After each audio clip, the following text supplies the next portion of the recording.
With the release of Season 23, we got a whole new set of artifact mods and weapon buffs for both the Stasis and Solar subclasses for all three classes.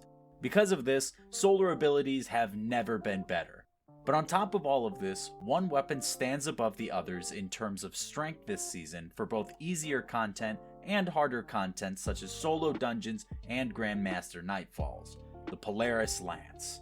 The Polaris Lance is a scout rifle that was released all the way back in Season 3, and was later on set to be in the exotic archive. It comes with the exotic perk, the Perfect Fifth. Precision hits return ammo back to the mag. Every fifth precision shot lands an explosive round for your next shot, and a catalyst that adds the perk Firefly. Precision kills create an elemental explosion at the defeated enemy's location. So a lot to unpack there. Basically what this gun does when masterworked is that when landing precision shots, this gun is a non-stop explosion-making, ad-clearing scorching rifle that doesn't need to reload until you miss a shot. Plus, with this season, you can stack it with the artifact mod Rays of Precision, where solar precision kills cause combatants to ignite as well, only adding more to the damage and utility of this weapon. There are other mods in the seasonal artifact that can buff up this build as well, such as Flint Striker. Rapid solar weapon precision hits and solar weapon final blows make you radiant, which works in tandem with Kindling Trigger. Being radiant causes solar weapons to apply Scorch to unscorched targets. The cycle being landing precision hits and kills with Polaris makes you radiant, the radiant heals you, scorches targets causing more damage, and can ignite targets you kill. This build can work to deal with both unstoppable and barrier champions, and we haven't even talked about what exotic to pair it with, which in this case, I think warlocks have the best option, which is to use it with Dawn Chorus. Now hear me out, I know this exotic doesn't get used all too much, its main perk being that it buffs Dawnblade's damage, but it's the secondary perk that we're looking at. Your Scorch is improved and you gain a small amount of melee energy when your Scorch damages a target. When using Polaris Lance with the seasonal artifact, we can abuse it, causing constant Scorch, ignitions, and explosions, while also giving ourselves melee energy to scorch more targets around us if we ever need to reload. But now that we see what exotics we're using, why don't we get into our abilities and fragments too? For our abilities, I recommend using a healing field. I personally prefer using this over Phoenix Dive because it allows you to find high ground and place the rift without sacrificing the position you're in to land more safe precision shots with Polaris. But Phoenix Dive with Heat Rises active does scorch targets around you when you land, so playing more aggressive with your healing does work too, so whatever style of gameplay you prefer, just go with it. Next, we're going to go with Incinerator Snap, Well of Radiance, and a Healing Grenade. Our melee will be scorching targets around us, which will be damage boosted with our exotic, and our grenade will constantly keep us alive. If we use it to consume for heat rises, we can cause cure for our allies as well. For our aspects, I first decided to go with Touch of Flame. This fragment is a must-have for all Warlock builds, which essentially buffs every kind of Warlock grenade, including our healing grenade's amount of restoration time when used. For the second aspect, I decided to go with Heat Rises for the movement in the air, generation of our melee ability energy with kills while in the air, and the ability to shoot targets in the air while non-stationary. However, Icarus Dash is still acceptable here if you like quick short movement as well. All of these work nicely with one another to constantly keep us alive, while also keeping our movement better than simply running and looking for high ground, either Icarus dashing to quickly dodge bullets or consuming a healing grenade to take to the skies with Cure active to survive any bullets coming to you as you float to safety, killing anything you can along the way. For our fragments, I decided to go with Ember of Char. Your solar ignition spreads Scorch to affected targets.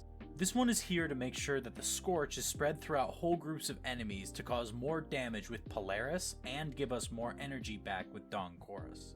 Ember of Singeing, your class ability recharges faster when scorching targets. This is a nice buff we give ourselves just by using the build correctly. It can also help keep us alive by giving us our rift back fast. Ember of Ashes, you apply more Scorch stacks to targets. This is because the more Scorch stacks that are applied to a target, the more damage they'll take, which in turn leads to more melee energy for you from Dawn Chorus. Ember of Empyrean, solar weapon or ability final blows extend the duration of restoration or radiant effects to you.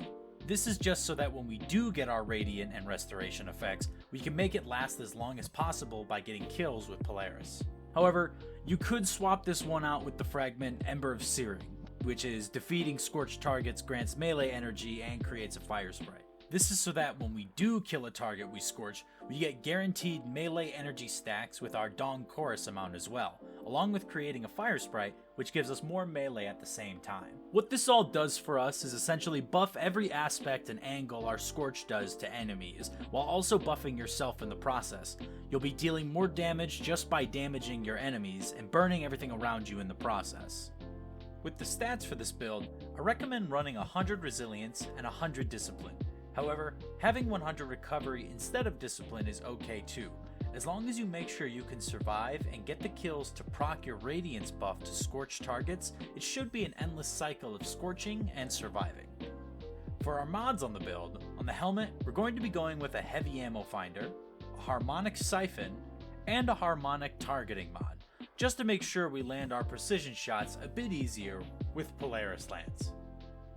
On the gloves, we'll be going with harmonic dexterity, an impact induction, and a focusing strike, just so that whenever we get our melee back, when we use it, about half of our grenade comes back when we cause damage with the entire snap, especially since scorching targets and getting kills while in the air recharges our melee even faster. On the chest piece, we'll just be using damage resist mods. In lower difficulty content, you could swap these out with mods such as Unflinching Solar Aim or Charged Up, but in higher difficulty content like solo dungeons or grandmasters, only damage resists are what I would recommend. On the boots, we're going to be using a Recuperation, Orbs of Restoration, and a Solar Surge mod.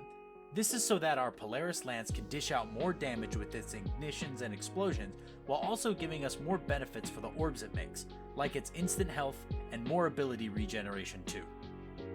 And finally, on the Bond, we're going to be using a Bomber mod, a Powerful Attraction, and a Utility Kickstart to get some of our class ability back. Although, if you'd like, another Bomber, Outreach, or Distribution works as well. All of these mods are made to simply help you land your shots, create orbs, and generate extra ability energy simply to help your Scorch even though it won't need it. Your damage with Polaris, along with your Well of Radiance, will help you delete bosses fast. The best part is, your other weapons are completely up to you. The Polaris is the catalyst of this build, so the other weapons are simply to cover any extra tracks you may have missed. For what I use with this build, I go with a crafted Wastelander shotgun with the enhanced perks of Trench Barrel and Subsistence, and a rocket launcher for some boss DPS, such as Apex Predator or Cold Comfort. And with that, that's my recommendation for this season's Solar Warlock build. The Scorch King will help you wipe out any kind of enemy, champion, or boss that comes your way. If you try out the build or just enjoyed the video, please leave a like on this video and comment down what kind of build you'd want to see next. If you'd like to see more content being made or be notified of upcoming videos, you're more than welcome to join our Executive Branch Destiny 2 Discord server down in the description below. Thank you so much for watching, and until next time.